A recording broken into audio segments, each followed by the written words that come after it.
Bismillahirrahmanirrahim and welcome everybody to today's class, and the topic is surveillance and screening.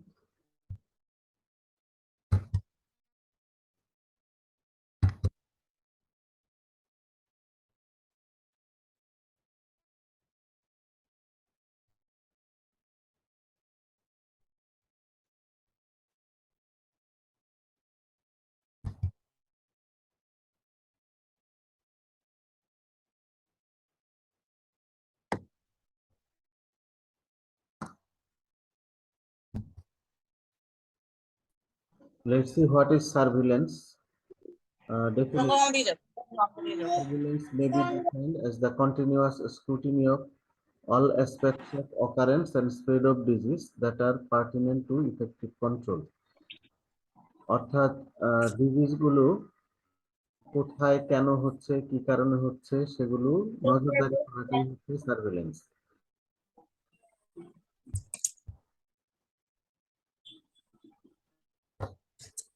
Surveillance may be defined as continuous scrutiny. এটা একটা continuous process. Disease কেন হচ্ছে এবং কিভাবে ছড়াচ্ছে সেগুলোর নজরদারি করা। Surveillance goes beyond the passive reporting of cases. Surveillance must follow control measures.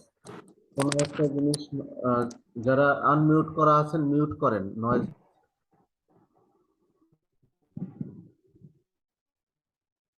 Surveillance করার পরে অবশ্যই সেটার প্রেক্ষিতে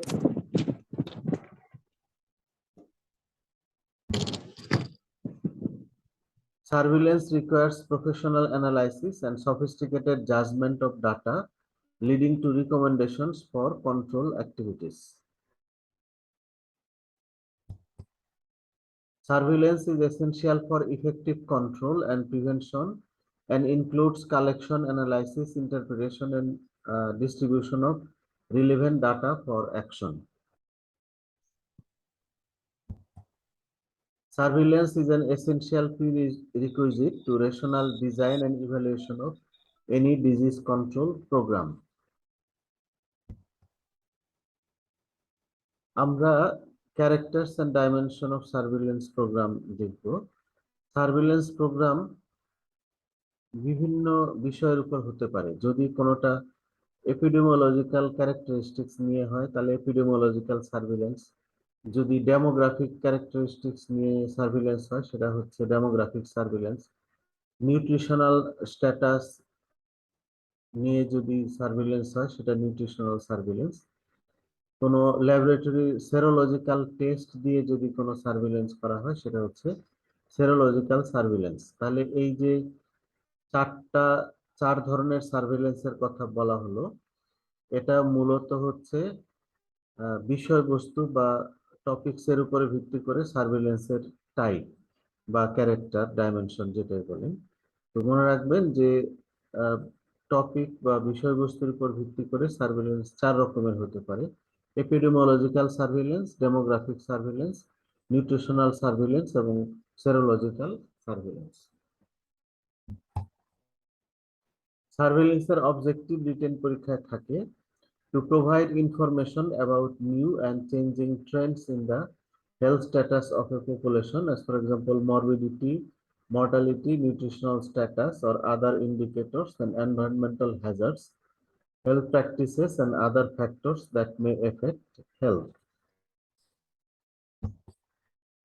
To provide feedback which may be expected to modify the policy and the system itself and lead to redefinition of objectives. Epidemiological সার্ভিলেন্সের পরে একটা feedback দিতে হয়, যেটার মাধ্যমে সবাই বুঝতে পারে যে পলিসির যদি কোনো মডিফিকেশন দরকার হয় বা কোনো অবজেক্টিভকে যদি পুনরায় নির্ধারণ করতে হয় সেটার ক্ষেত্রে ওই ফিডব্যাকটা কাজে লাগে। To provide timely warning of public health disasters so that intervention can be mobilized. যে কোনো যদি ডিজাস্টার হওয়ার সম্ভাবনা থাকে বা সেরকম পূর্বাভাস পাওয়া যায় তাহলে সেটার বিষয়ে ওয়ার্নিং দেওয়া হয় সার্ভিলেন্সের পরে। The main purpose of surveillance is to detect changes in trend or distribution in order to initiate investigation or control measures. The ultimate objective of surveillance is prevention. তো আলটিমেটলি ডিজিজ প্রিভেনশন এবং কন্ট্রোলের জন্যই surveillance করা হয়। যারা join করেছেন তারা আপনাদের নাম লিখে চ্যাট বক্সে পাঠিয়ে দেন, ওইটা অ্যাটেন্ডেন্স হিসেবে গণ্য হবে।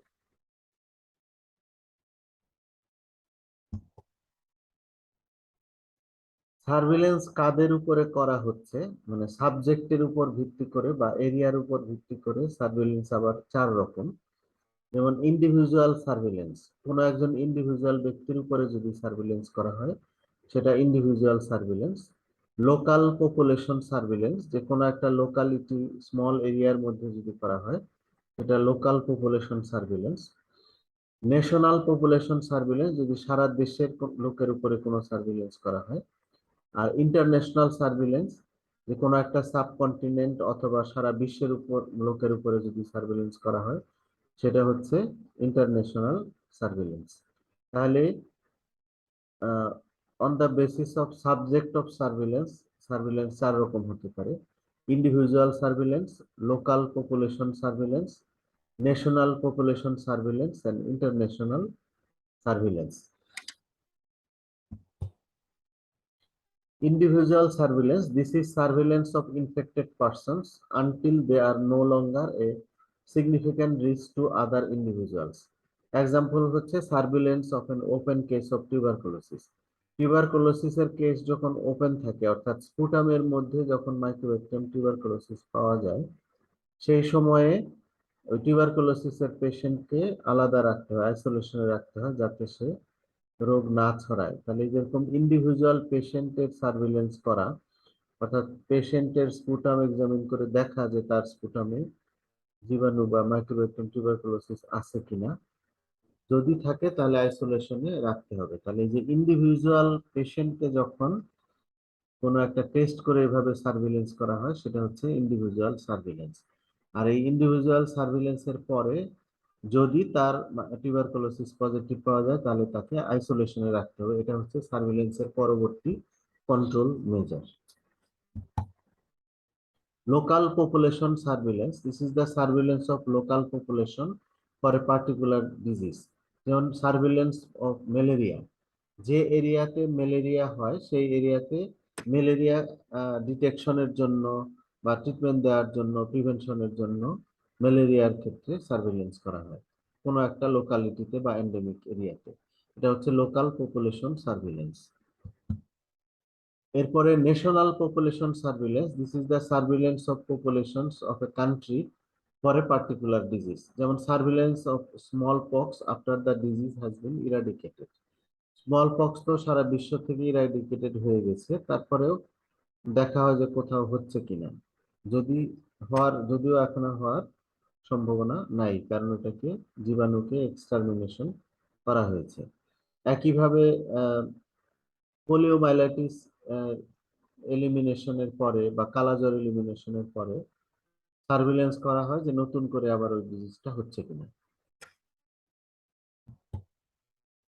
International surveillance, at the international level, World Health Organization maintains surveillance of important disease and gives timely warning to all national governments.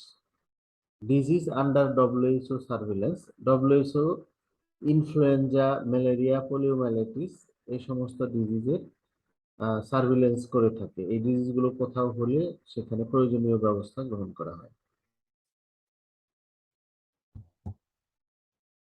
একটা টার্ম আছে sentinel surveillance. No routine notification system can identify all cases of an infection or disease. A method identifying the missing cases is required which supplements the notified cases. This is known as sentinel surveillance. Advantage of sentinel surveillance are that the reporting biases are minimized and feedback of information to the providers is simplified. অর্থাৎ routine surveillance সিস্টেমে সব case ধরা নাও করতে পারে, এই জন্য additional বা special যে সার্ভিলেন্স করা হয় out of routine notification system, সেটাই হচ্ছে সেন্টিনেল সার্ভিলেন্স। যেমন যখন ওরাল পোলিও টিকা খাওয়ানো হয় এনআইডি তে, তখন দেখবেন যে আবার 3 দিন ধরে বাদ পড়া শিশুদের খোঁজা হয়। কেউ বাদ পড়েছে কিনা। ওই যে বাদ পড়া শিশুদের খোঁজা, এটা একটা সেন্টিনেল সার্ভিলেন্সের এক্সাম্পল। নেক্সট হচ্ছে screening. Screening is the search for unrecognized disease or defect by means of rapidly applied test, examination, or other procedures in apparently healthy individuals. অর্থাৎ আহ, যাদেরকে দেখে আপাত দৃষ্টিতে রোগী মনে হয় না, এরকম মানুষের মধ্যে কোনো ডিজিজ কোনো র্যাপিডলি অ্যাপ্লাইড টেস্ট দ্বারা খুঁজে বের করা, সেটাই হচ্ছে স্ক্রিনিং। তো screening is the search for unrecognized disease or defect by means of rapidly applied test, examination, or other procedures in apparently healthy individuals. Strictly speaking, screening is the testing for infection or disease in populations or in individuals who are not seeking health care.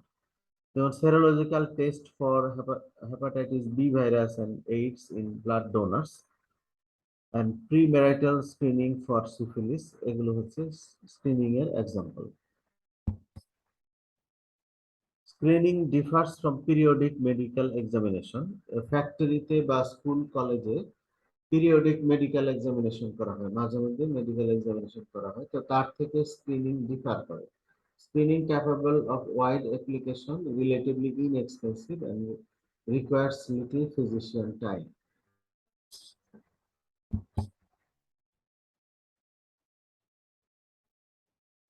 Case finding মানে হচ্ছে this is the use of clinical or laboratory test to detect disease in individuals seeking health care for other reasons. Use of VDRL test to detect syphilis in pregnant women. অর্থাৎ রোগী এক কারণে এসেছে, তো তার test করে যদি নতুন অন্য কোনো ডিজিজ পাওয়া যায় যার কারণে সে আসে নাই, এরকম ডিজিজ পাওয়া গেলে সেটাকে বলে কেস ফাইন্ডিং। যেমন আমাদের দেশে প্রেগনেন্ট ওমেনরা যখন রুটিন এন্টিনেটাল চেক আপে আসে, তখন সবারই সিফিলিস টেস্ট করা হয়, ওমেন এবং তার হাজবেন্ড। তো তখন যদি কারোর মধ্যে সিফিলিস পাওয়া যায়, সেটা হবে কেস ফাইন্ডিং। কারণ হচ্ছে সে আসছে প্রেগনেন্সি চেক আপে, কিন্তু টেস্ট করে তার সিফিলিস ধরা পড়েছে। এই যে হঠাৎ করে একটা ডিজিজ পাওয়া গেল যার জন্য সে আসলে আসেনি, এই ধরনের ডিটেকশনকে বলে case findings. Diagnostic test, the use of clinical or laboratory procedures to confirm or refute the existence of disease or true abnormality in patients with signs and symptoms presumed to be caused by disease. যেমন VDRL testing of patients with lesion suggestive of secondary syphilis, endocervical culture for Neisseria gonorrhoea. যে কারো একজন পেশেন্টের সিফিলিসের sign symptom আছে, তার যদি VDRL test করে syphilis পাওয়া যায়, তাহলে এটা হচ্ছে ডায়াগনস্টিক টেস্ট। অথবা কারো লক্ষণ আছে গনোরিয়া, তার গনোরিয়া যদি টেস্ট করে পজিটিভ পাওয়া যায়, এটা হচ্ছে ডায়াগনস্টিক টেস্ট। কারণ এই সাইন সিম্পটম নিয়ে বা এই রোগের চিকিৎসার জন্যই সে এসেছে। তখন এটা কনফার্ম করার জন্য যে টেস্ট করে কনফার্ম হওয়া হয়, সেই টেস্টটা হচ্ছে ডায়াগনস্টিক টেস্ট। তাহলে কেস ফাইন্ডিং এর ক্ষেত্রে অন্য কারণে এসে নতুন কোনো ডিজিজ পাওয়া যায়, আর ডায়াগনস্টিক টেস্টের ক্ষেত্রে যে সাইন সিম্পটম নিয়ে সে এসছে সেই ডিজিজই কনফার্ম করা হয় ডায়াগনস্টিক টেস্টের মাধ্যমে। Aims and objective of screening to sort out the diseased person from apparently healthy person, to bring those who are apparently abnormal, to alter the natural history of disease by earlier diagnosis. Screening এ যদি যে সমস্ত disease ধরা পড়ে, সেগুলোর early detection হয় বলে control measure নেওয়া যায় বা প্রিভেন্টিভ মেজার নেওয়া যায়। ইউজ অফ স্ক্রিনিং কেস ডিটেকশনের ক্ষেত্রে, this is known as prescriptive screening. This is the presumptive identification of unrecognized disease. Control of disease, this is known as prospective screening. People are examined for benefit of others. The screening of immigrants, মানে যারা বিদেশ থেকে আসছে তাদের test করে দেখা যায় তারা কোনো ডিজিজ নিয়ে আসছে কিনা, এই ধরনের স্ক্রিনিং কে বলে প্রসপেক্টিভ স্ক্রিনিং। আর প্রেসপেক্টিভ স্ক্রিনিং হচ্ছে যে আহ, অনুমান করে যখন আইডেন্টিফিকেশন করার জন্য কোনো ডিজিজ আছে কিনা তখন কোনো টেস্ট করা হয়। এছাড়া রিসার্চ পারপাসে স্ক্রিনিং করা হয়, এডুকেশনাল ক্ষেত্রে স্ক্রিনিং করা হয়। স্ক্রিনিং কে যদি আমরা ক্লাসিফাই করি তাহলে তিন ধরনের স্ক্রিনিং হতে পারে। একটা হচ্ছে mass screening, screening of whole population or a subgroup. High risk screening, two screening of high risk group. যেমন কোনো একটা শহরে সকল মানুষেরই আমরা হেপাটাইটিস বি টেস্ট করলাম, তাহলে এটা হচ্ছে মাস স্ক্রিনিং। আর হাই রিস্ক স্ক্রিনিং, যে যাদের এইচআইভি হওয়ার রিস্ক ফ্যাক্টর গুলো যাদের মধ্যে আছে, শুধুমাত্র তাদের মধ্যে যদি এইডস এর টেস্ট করি সেটা হচ্ছে high risk screening. Multiphasic screening, application of two or more test in combination to a large number of people. যদি বিভিন্ন ফেজে বা মাল্টিপল টেস্ট করে ডিজিজ ডায়াগনোসিস করা হয় সেটা হচ্ছে মাল্টিফেজিক স্ক্রিনিং। তাহলে mass screening, high risk screening এবং multiphasic screening. Criteria of screening, screening এর যেহেতু ডায়াগনস্টিক টেস্ট দিয়ে ডিজিজ ডিটেক্ট করা হয় স্ক্রিনিং এ, সেই জন্য স্ক্রিনিং এর ক্রাইটেরিয়া বলতে দুটা জিনিস বোঝায়, based on two consideration, the disease to be screen and the test to be applied. যে টেস্ট আমরা করব তার কিছু ক্রাইটেরিয়া থাকবে এবং যে ডিজিজের ক্ষেত্রে স্ক্রিনিং প্রোগ্রাম নিব তারও কিছু ক্রাইটেরিয়া থাকবে। সেই ক্রাইটেরিয়া মানেই ক্রাইটেরিয়া অফ স্ক্রিনিং। তাহলে আমরা দেখি ক্রাইটেরিয়া অফ ডিজিজ। সব ডিজিজের ক্ষেত্রে স্ক্রিনিং প্রোগ্রাম উপযুক্ত না। কোন ডিজিজের ক্ষেত্রে স্ক্রিনিং করা যাবে? Should be an important health problem, ওটা একটা ইম্পর্টেন্স থাকতে হবে। Should be a recognisable latent and early asymptomatic stage, যে ডিজিজ ডিটেকশন করার পরে কিছুটা সময় থাকবে ইন্টারভেনশন করার বা ট্রিটমেন্ট করার ব্যবস্থা নেওয়ার, সেগুলার স্ক্রিনিং করা যাবে। যেটা ডিজিজ ডিটেক্ট হওয়ার পর পরই রোগী মরে যাবে, ওই ধরনের ডিজিজের ক্ষেত্রে স্ক্রিনিং করার দরকার নেই। Natural history of disease should be adequately understood, যে ডিজিজের ন্যাচারাল হিস্ট্রি জানা আছে সাধারণত সেইগুলোর ক্ষেত্রে স্ক্রিনিং করা হয়। Should be a test to detect disease prior to the onset of sign symptom, sign symptom শুরু হওয়ার আগেই ওই ডিজিজ ডিটেকশন করার মতো টেস্ট থাকা লাগবে। যে ডিজিজ ডিটেকশন করার মতো কোনো টেস্টই নাই সাইন সিম্পটম অ্যাপিয়ার করার আগে, সেই ধরনের ডিজিজের স্ক্রিনিং করার কোনো সুযোগ নেই।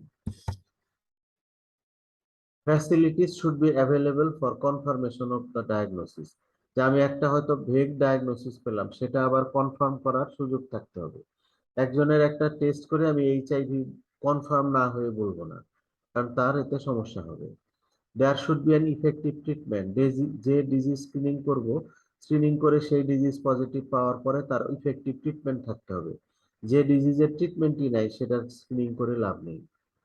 Should be a policy home to treat as a patient, then lower the range of blood pressure, borderline blood pressure.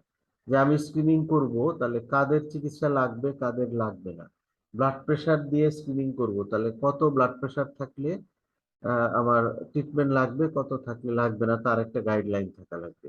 বা আরবিএস বা র্যান্ডম ব্লাড সুগার, সেটা কত থাকলে চিকিৎসা লাগবে কত থাকলে চিকিৎসা লাগবে না, সেটার একটা গাইডলাইন থাকতে হবে।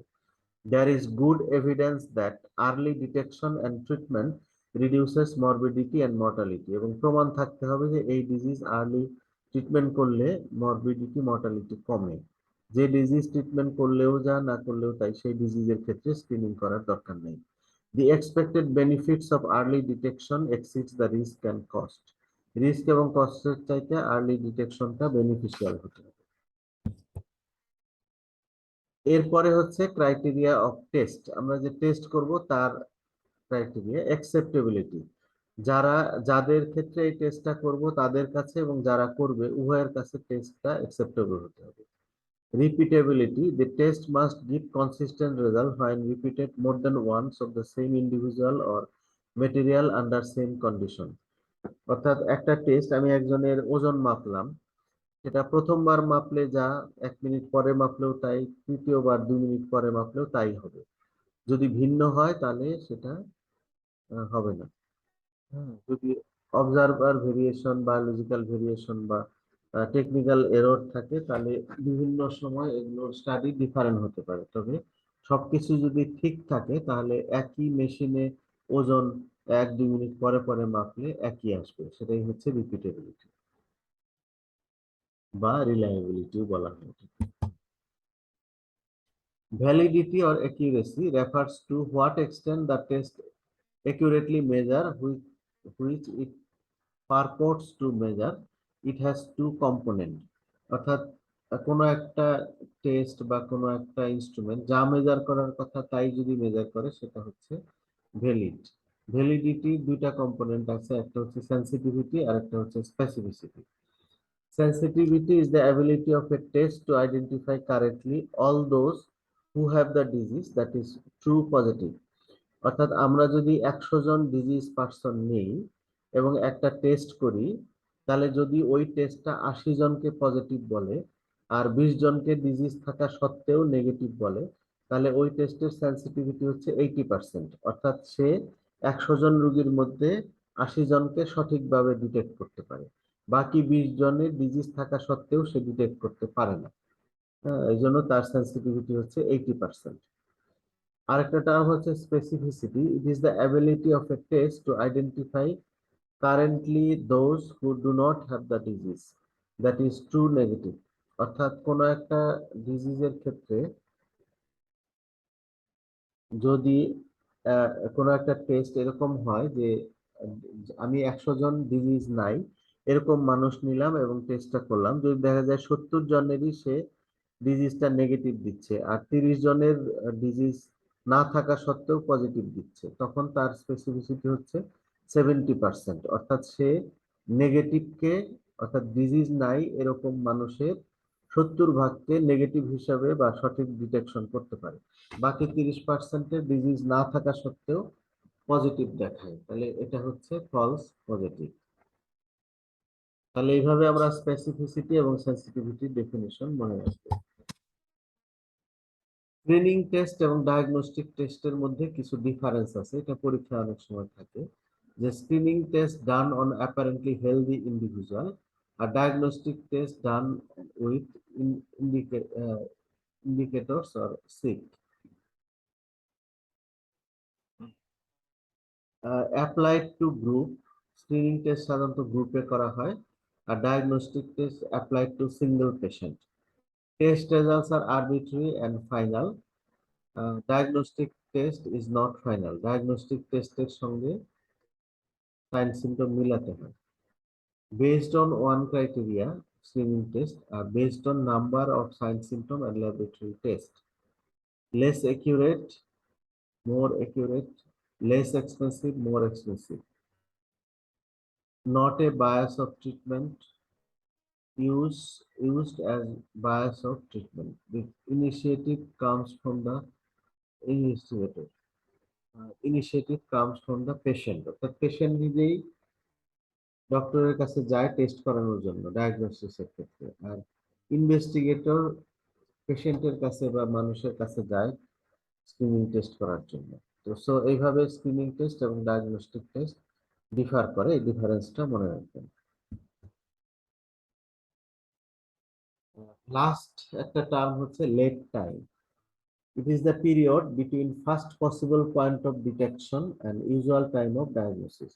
যে কোনো একটা ডিজিজ শুরু হওয়ার পরে প্রথমে কিছুটা সময় এসিমটোমেটিক থাকে, তারপরে হচ্ছে এসিমটোমেটিক থাকার পরে একটা সময়ে সে তার সাইন সিমটম ডেভেলপ করে। তো যখন সাইন সিমটম ডেভেলপ করে তখন সাধারণত আমরা সবাই কি করতে পারি, ওই ডিজিজটা বুঝতে পারি বা ডিটেক্ট করতে পারি। তো সাইন সিমটম এপিয়ার করার আগেই কোনো একটা টেস্ট দিয়ে যদি ডিটেক্ট করা যায়, তাহলে এই যে ফার্স্ট পসিবল ডিটেকশনের যে পয়েন্ট, সেটাই হচ্ছে লেট টাইম। ডিজিজ অনসেট হলো, তারপরে first possible point, final critical diagnosis, usual time of diagnosis এবং ইউজুয়াল আউটকাম। তাহলে এই যে period between first possible point and usual time of diagnosis, এই দুইটার মধ্যে যে পিরিয়ড, সেই পিরিয়ডটাই হচ্ছে লেট টাইম।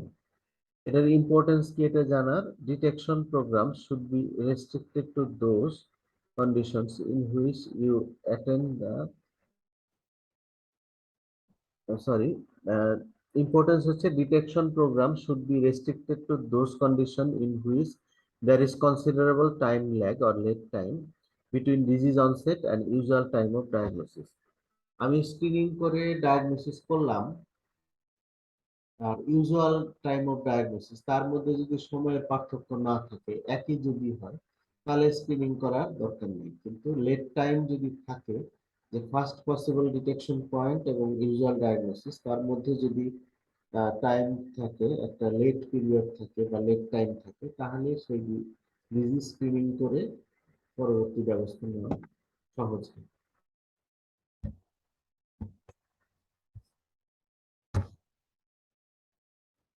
তো থ্যাংক ইউ, আজকের ক্লাসে এই পর্যন্তই ছিল। আগামীকালকে আরো একটা ক্লাস নেওয়ার চেষ্টা করব। আজকে এই পর্যন্তই থাকবে। কারো কোনো প্রশ্ন আছে কিনা?